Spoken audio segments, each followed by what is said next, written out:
Whoa, I just came into a bank to cash a check, and now I'm in a mess.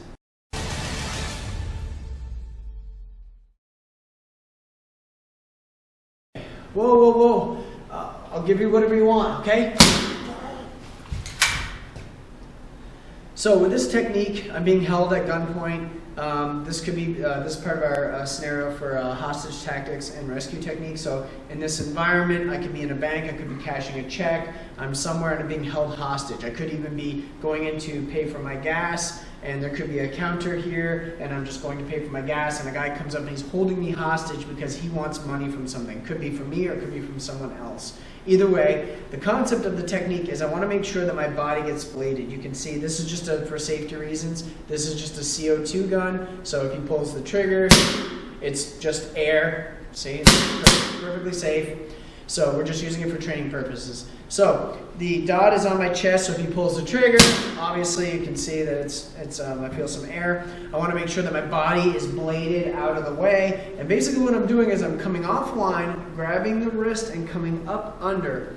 I'm rotating the barrel toward him as I'm striking his body. I'm stepping back, re-racking the slide, and then coming on target. The reason why I'm re-racking is because when he pulls the trigger, as I grip the barrel, the muzzle or the slide will actually go forward and back. So this is simulating a semi-auto. So if I'm gripping the gun and he pulls the trigger, it will actually cause a jam. This is where the casing, the brass would actually fly out, but it would cause a jam. It would not be able to shoot again. So in this case, it will make it safe so that I don't have to worry about it firing again. I'm striking and I'm re-racking to put a fresh one in. I don't ever recommend shooting somebody else's gun. You don't know if they put the wrong ammunition and so forth, but if your life depends on it, then you have to do what you have to do. So real quick, the takedown is I'm rotating my body out of the way, so you see the dot is no longer on it as I'm moving the hand. This is coming up, forward, striking into the body. I'm grabbing the slide, rotating my hand, re-racking and coming on target. This technique will work with one hand or two hands. So if he's standing here, the technique is the same thing. It does not change. I rotate my body, push away, come under, strike right through. It also works if he's got it in the other hand. It's universal. The only thing I would do is I would come to this side. I could still go to this side and do the same technique, but I have to worry about the other hand. Where if I come to this side, I don't have to worry about that hand so much because I'm bladed off on this side. So, one more time, he's got the gun, I'm here, I'm moving off the side, I'm coming under, rotating in, striking, re-racking, and coming on target.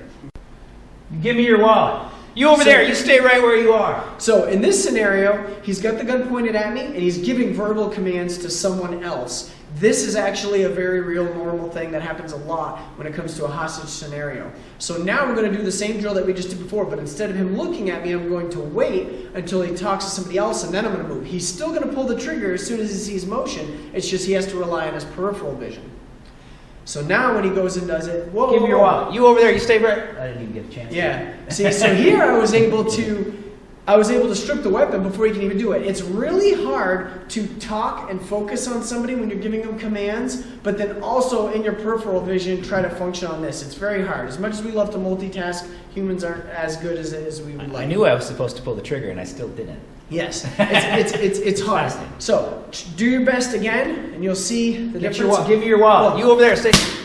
See, I was long here, and I was going slow on this. I was already, like, my finger was already coming out of the trigger guard. Exactly. So the reason why you'll notice I grabbed it and I came out here and I paused, it's because if his finger's in the trigger guard and I come in like this, I could end up snapping his finger. On the bad guy, I don't care. I kind of like him, so I don't want to break his finger. So that's why we did this. So it does make a big difference when he's talking, giving commands, and then as I'm coming through here on the peripheral vision, I'm coming over the top, pow, striking, and then going from there. So that's basically what I want to talk about is the awareness plays a big role. If somebody has not already pulled a gun and shot you, then timing is a big key. If they're going to do that, they're just going to do it right away. There's no reason to wait. There's no reason to like point somebody a gun lock and just kind of like wait a bit. and then shoot them. They're going to point and shoot, that's going to be it. So if they do, and they're talking and all this kind of stuff, that's when you want to do it. As soon as they turn away, and it works really great. So this is basically how you disarm somebody who's got a gun to you, but you're being held as a hostage. Could be in a 7-Eleven store, you're pumping gas, you're going to pay for your gas because maybe the credit card reader's not working, whatever. And then they're holding you as a hostage because they're trying to rob the store, or you're in a bank or whatever. I'm Sensei LeBlanc. This is Mr. Provost. This is Adaptive Combat Training.